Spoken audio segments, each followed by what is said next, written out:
राज करेगी खल्क़े खुदा, जो मैं भी हूँ और तुम भी हो। आपने कागज़ात नामज़दगी जमा करा ली, आप कौमी सियासत में कदम रख चुकी हैं। मैं जब नॉमिनेशन पेपर लेने के लिए गई तो वहाँ पे रिटर्निंग ऑफिसर ने मुझे जो कागज़ात नामज़दगी देने से मना कर दिया। इस वक़्त मुल्क पाकिस्तान में 5 ख्वाजा सराज, टोटल 5 ख्वाजा सराज, जिसमें 2 सूबाई हल्के पर और 3 कौमी हल्के के ऊपर इलेक्शन लड़ रहे हैं। I am very hopeful for upcoming elections. हमारा जो बयानिया ये होगा कि हम ख़वातीन वोटर्स को टारगेट करेंगे, हम जो मार्जिनलाइज्ड ग्रुप को टारगेट करेंगे, हम मज़दूर अफ़राद को टारगेट करेंगे, मज़हबी अक़लियतों को टारगेट करेंगे। हमारा वोट बैंक इमरान खान या नवाज़ शरीफ का वोट बैंक नहीं है, हमारा जो वोट बैंक है वो अवाम का वोट बैंक है और इंशाअल्लाह जो है वो वी आर वेरी होपफुल कि हम जीतेंगे। मेरा मुकाबला किसी से नहीं है, मेरा मुकाबला खुद से है। नायाब, आपका अपना जो ज़िंदगी का सफ़र है वो भी ख़ासा कठिन गुज़रा है। आपके पास ऑप्शन होता है या तो आप सर्वाइवर बन जाओ या आप विक्टिम बन जाओ। तो I always prefer to call myself a survivor. 13 साल की उम्र में I was abandoned by my family. इससे पहले अगर किसी ट्रांसजेंडर कम्युनिटी को रिप्रेजेंट करने की कोशिश की गई, स्पेशली अगर हम बात करें लाहौर से, तो उनके घर पे फायरिंग हुई और इस तरह से उनको इलेक्शन प्रोसेस से दूर रखा गया। मैंने 2018 में नेशनल असेंबली के हल्का 142 से भी इलेक्शन कंटेस्ट किया था, तो मेरे साथ भी इन्हीं चीज़ों का सामना करना पड़ा। तो मसाइल जो हैं देखिए मुख्तलिफ लेवल के ऊपर होते हैं। एक तो मसाइल सिस्टम के अंदर होते हैं, दूसरे अवाम की तरफ से होते हैं। अस्सलामुअलैकुम जी, मैं हूँ रूबा अरूज और आप लोग देख रहे हैं नियो डिजिटल। नाज़रीन, आज की वीडियो में आपकी मुलाकात करवाएंगे एक खास शख्सियत से जिन्होंने ना सिर्फ ट्रांसजेंडर कम्युनिटी के लिए बहुत सारे काम किए, अपनी जिंदगी उनकी बहुत कठिन मराहिल से गुजरी, लेकिन अब वो पाकिस्तान की जो सियासत है, कौमी सियासत है, उसमें भी कदम जमाने को तैयार हैं।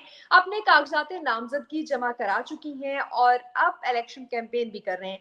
बात कर रहे हैं नायाब अली खान की, तो आइए मुलाकात कराते हैं आपकी नायाब अली खान से। अस्सलाम वालेकुम, कैसी हैं आप? मैं बिल्कुल ठीक-ठाक। Thank you so much for having me in your programme.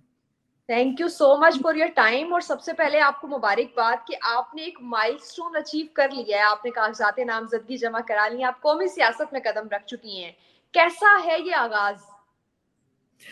देखिए सबसे पहले तो बहुत ज़रूरी है अपनी स्पेस क्लेम करना। तो मैं समझती हूँ कि मुआशरे के हर मुकाम और हर जो हिस्सा है उसके अंदर अपनी शमूलियत को यकीनी बनाना बहुत ज़रूरी है। तो I am very hopeful for upcoming elections. जबरदस्त। अच्छा नायाब, आपका अपना जो जिंदगी का सफर है वो भी खासा कठिन गुजरा है, तो आज जब आप एक मुकाम पर पहुंची हैं, मैं चाहूंगी कि कुछ मेमोरीज आप हमारे साथ रिकॉल करें और शेयर करें, स्पेशली वो मोमेंट्स जिन्होंने आपको इतना मजबूत बना दिया।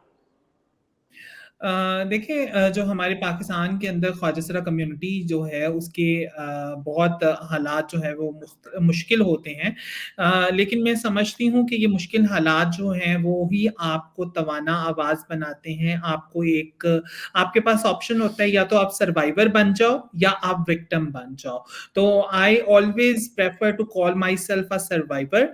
सो मैं अगर आपको बताऊँ कि मैं चाइल्ड जो है वो एक्सप्लॉयटेशन की भी सर्वाइवर हूँ। मैं एक एसिड अटैक सर्वाइवर हूँ। 2016 में मेरे साथ तेज़ाब गर्दी का वाक़या हुआ था। तो ये इसके अलावा मेरे ऊपर 3 जो है वो मर्डर अटेम्प्ट हो चुके हैं। तो ये सारी मुश्किलात जो हैं ये ज़िंदगी का हिस्सा है और ये सिर्फ़ मेरी कहानी नहीं है, ये मेरे तमाम ख्वाजा साथियों की कहानी है। तो 13 साल की उम्र में I was abandoned by my family. तो ये नॉर्मली हमारे तमाम ख्वाजा साथियों के साथ होता है और ये हम इससे गुज़रते हैं। लेकिन मैं समझती हूँ कि ये सारी मुश्किलात जो हैं, ये अब जो हम अचीव कर रहे हैं, मुआशरे के अंदर अपना खोया हुआ मुकाम, बाइज़्ज़त मुकाम, उस सब के सामने जो है ये अब कुछ मायने नहीं रखती। जबरदस्त, और आपने बिल्कुल साबित भी किया है। नायाब, मैं ये जानना चाहूंगी कि आपने कागजात नामजदगी जमा करा लिए, आप इलेक्शन सिस्टम का हिस्सा बन गई। इससे पहले अगर किसी ट्रांसजेंडर कम्युनिटी को रिप्रेजेंट करने की कोशिश की गई, स्पेशली अगर हम बात करें लाहौर से, तो उनके घर पे फायरिंग हुई और इस तरह से उनको इलेक्शन प्रोसेस से दूर रखा गया। आपके लिए ये प्रोसेस कितना आसान या मुश्किल था? आपको इस तरह की कोई चीजें सामने तो नहीं आ रही?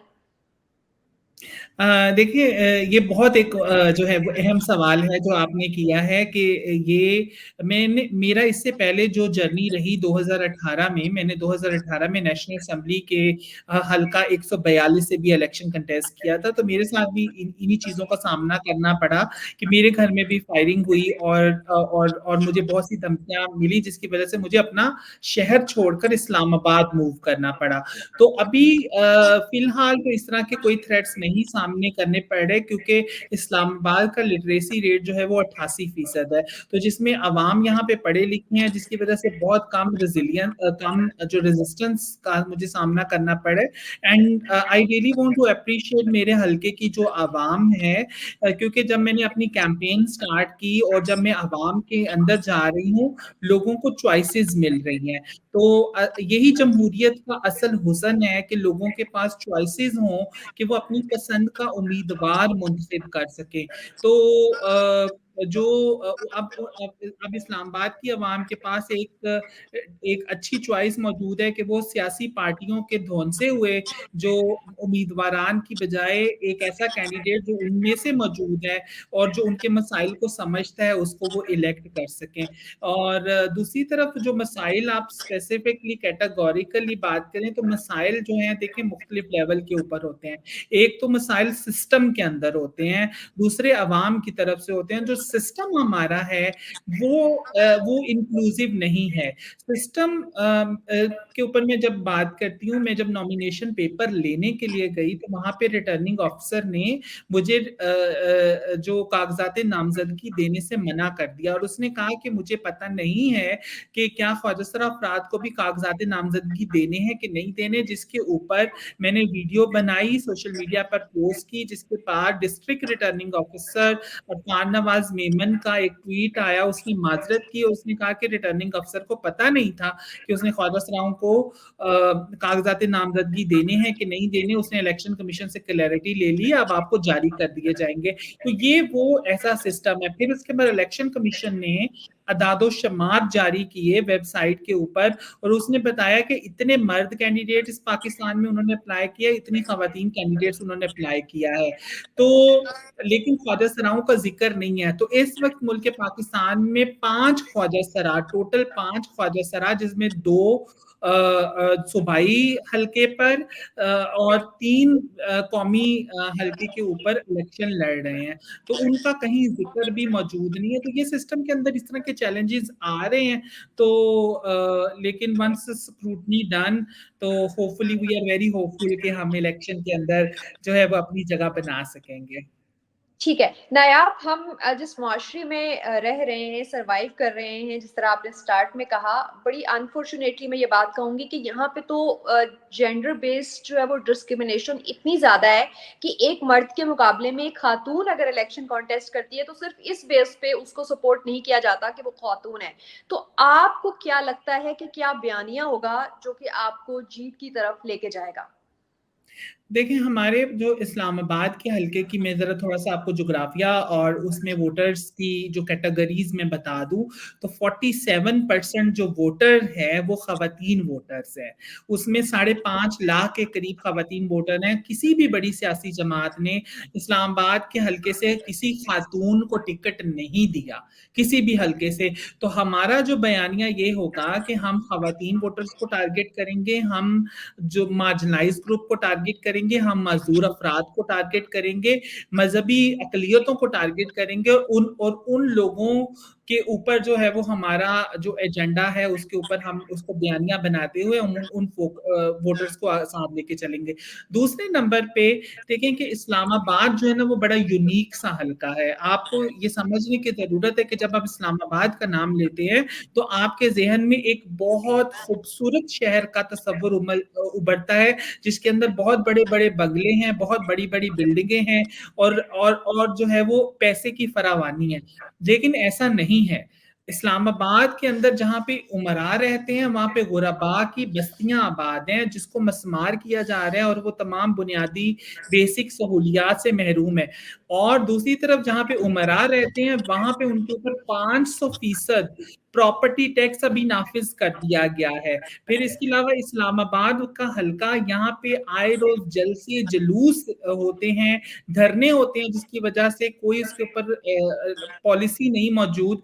हमारी अशराफी, हमारी जो आवाम है इस्लामाबाद की, वो इतनी परेशान होती है, कोई अल्टरनेटिव रूट्स नहीं होते जो है वो ट्रांसपोर्टेशन के। फिर पब्लिक ट्रांसपोर्टेशन मौजूद नहीं है। फिर नॉर्थ पाकिस्तान में, ये मैं इसको इस्लामाबाद से गिलगित बल्तिस्तान तक एक बड़ा अस्पताल जो पिम्स है वो मौजूद है। इस्लामाबाद के इतने इतने बड़े इलाके जिसमें तरनौल और बाराकऊ मौजूद है, वहां पे कोई बेसिक रूरल हेल्थ फैसिलिटीज मौजूद नहीं है, वहां पे कोई एजुकेशनल इंफ्रास्ट्रक्चर मौजूद नहीं है। फिर अगर आप बात करें, यहाँ पे सबसे ज्यादा एजुकेशनल इंस्टीट्यूशंस हैं, तो पूरे मुल्क से बच्चे यहाँ पे तालीम हासिल करने आते हैं, तो हमारी जो यूथ है उसके पास वहां पे रिहायशी जो जो उनके पास हॉस्टल सिस्टम, यहाँ पे स्कीम्स मौजूद नहीं है। तो ये जो बेसिक मसाइल, जो मेरा जो बयानिया होगा, सियासी बयानिया होगा, वो इन तमाम बेसिक मसाइल का हल होगा। और हम इन बेसिक मसाइल के ऊपर फोकस करते हुए हम इलेक्शन कैंपेन को चलाएंगे। हमारा वोट बैंक इमरान खान या नवाज शरीफ का वोट बैंक नहीं है, हमारा जो वोट बैंक है वो अवाम का वोट बैंक है, और इंशाल्लाह जो है वो वी आर वेरी होपफुल कि हम जीतेंगे। This is really good to know कि आप अपने हल्के की डेमोग्राफिक्स को बड़े अच्छे से जानती हैं, मसाइल का भी आपको अंदाजा है, और ये यकीनन बड़ी पॉजिटिव बात है। ये बड़ी बड़ी जमातों के सियासतदान भी नहीं जान रहे होते अपने हल्के के बारे में, तो ये तो आपकी एक बड़ी अचीवमेंट है। ये बताइएगा कि अगर आप जीत कर असेंबली का हिस्सा बन जाती हैं, तो कुछ आपके जहन में कोई कानून साजी मौजूद है, स्पेशली जो कि ट्रांसजेंडर बिल के हवाले से अगर हम बात करें, या इस तरह की कोई कानून साजी जो कि आपकी कम्युनिटी या मार्जिनाइज तबके के लिए कोई कानून साजी आपने माइंड में रखी हुई है? जी, बिल्कुल। मैंने मैंने जो कानून साज़ी करवानी है, सबसे पहले मैंने एक्जिस्टिंग लेजिस्लेशंस रिव्यू करवानी है, जो कि मार्जिनलाइज्ड ग्रुप के हवाले से है, जिसमें ख्वाजा सराओं का कानून मौजूद है, जिसमें डिसेबल पर्सन्स का कानून मौजूद है। ये 2 कानून मेरी प्रायोरिटी होंगे, जिनको रिव्यू करवा के उसमें अमेंडमेंट प्रपोज की जाएगी कि सबसे पहले रिजर्व सीट लेके आई जाए इन दोनों महरूम तबकात के लिए, ताकि नुमाइंदगी हो। तीसरा जो मैंने बिल अपने जो मैं लेके आऊंगी, वो इस्लामाबाद में खवातीन की रिजर्व सीट नहीं है, तो मैं एक बिल, चूंकि ये विफाक है, ये दारुल खलाफा है, यहाँ पे खवातीन की नुमाइंदगी नहीं मौजूद, तो ये तीसरा बिल मैं रिजर्व सीट का इस्लामाबाद की खवातीन के लिए लेके आऊंगी, ताकि इस्लामाबाद से खवातीन रिजर्व सीट के ऊपर आ सके और जनरल सीट के ऊपर उनको इलेक्शन ना लड़ना पड़े। तो मेरे ये 3 बिल जो है वो टॉप प्रायोरिटी पे होंगे। उसके बाद मैं जो मौजूदा हरासमेंट के जिस तरह के कवानीन हैं, जिसमें ज्यादती के कवानीन हैं, तो उनको उसमें सजाएं तजवीज करने का मैं बिल इंशाल्लाह लेके आऊंगी, जिसमें तमाम जो भी इस तरह के crimes, harassment at work place हो गई, जिनसी हरासमेंट हो गई, ख्वाजा सरा महरूम तबका जो खवातीन के साथ होती हैं, तो उनके लिए सजाएं होंगी बाकायदा, जो लोग उनको तंग करेंगे। तो अभी इस तरह की कोई एग्जिस्टिंग लेजिस्लेशन मौजूद नहीं है। तो ये मेरा जो है वो असेंबली में आने के बाद फोकस होगा, और हल्के के लिए कुछ फंड्स लेके इंशाल्लाह जो बेसिक जो नेसेसिटीज हैं उनको जरा हम पूरा करने की कोशिश करेंगे इंशाल्लाह। Great to hear. ये बताइएगा कि आपकी जो कैंपेन का आगाज हुआ है, आपके कौन लोग हैं जो आप जिनको आप अपना ऑपोजिशन समझती हैं, या जिनकी वजह से आपको प्रॉब्लम्स आ रही हैं, और लोगों का क्या रिस्पॉन्स है? कहीं पे कोई नेगेटिव रिस्पॉन्स भी मिलता होगा, कहीं पे बहुत पॉजिटिव भी मिलता होगा कैंपेन के दौरान। देखिए, जमाते इस्लामी जो है, जो मैं समझती हूँ कि उनके वो जो मनफी प्रोपेगेंडा कर रही है और ट्रांसफोबिया फैला के हेट कैंपेन वो टारगेट कर रहे हैं, चूंकि मेरा नाम ट्रांसजेंडर लेजिस्लेशन के साथ जोड़ा जाता है, and I receive 6 global prizes for that legislation, तो उसकी वजह से एक डीमोरलाइजेशन और की एक तरह कैंपेन जरा चलाई जा रही है। तो लेकिन मैं उनको अपना सियासी मुखालिफ तो नहीं समझती, मैं उन लोगों को समझती हूँ कि ये वो लोग हैं जो टांगे खींचने वाले लोग हैं, किसी को आगे जाता हुआ नहीं देख सकते। तो मेरा मुकाबला किसी से नहीं है, मेरा मुकाबला खुद से है। मैं कोशिश करूंगी कि मैं अपने आप को बेहतरीन सियासी रहनुमा साबित कर सकूं, जो अवाम जिस तक अवाम की रसाई है। तो बाकी जो है वो मेरे ख्याल से सियासी पैसे के साथ या ज़ोर और ताकत के साथ जो है वो कोई मुकाबला नहीं होता। लेकिन जो है वो इंशाअल्लाह वी आर वेरी होपफुल क्योंकि अवाम तब्दीली चाहते हैं। ये किसी सियासी जमात वाली तब्दीली नहीं है। अवाम वाक़ई चाहते हैं कि जो है वो असल तब्दीली आए। तो हमारा जो अपनी कैंपेन के अंदर एक शेर जो यूज़ कर रही हूँ, वही मेरा मेन जो है वो नारा है कि और राज करेगी खल्क़े खुदा, जो मैं भी हूँ और तुम भी हो। तो वो जो बेसिक वाह। शनाख्ती कार्ड है ना, जो शनाख्ती कार्ड मेरे और वज़ीर-ए-आज़म के दरमियान एक सिमिलैरिटी है, तो मैं चाहती हूँ कि वो सिमिलैरिटी हमारे कानून के अंदर, हमारी पॉलिसीज़ के अंदर और हमारे पूरे के पूरे सिस्टम के अंदर जो है वो रिफ्लेक्ट होए। ठीक। हमारे यहाँ इलेक्शंस का जो सिस्टम है वो काफ़ी महँगा है, बहुत सारे पैसे भी लगाने पड़ते हैं, तो आपके लिए कोई बजट वग़ैरह कहीं से कोई लोग सपोर्ट कर रहे हैं, कोई वॉलंटियर्स या फिर आप बगैर पैसे के इलेक्शन लड़ने वाली हैं? देखिए, पैसे के बगैर तो कुछ भी नहीं होता, लेकिन हम अनकरीब अपना इलेक्शन फंड लॉन्च कर रहे हैं। इलेक्शन फंड उसमें मेरा अकाउंट जो कि मैंने इलेक्शन के लिए मुख्तस किया है अपने नॉमिनेशन पेपर के ऊपर, वो पब्लिक होगा and everybody is welcome to donate.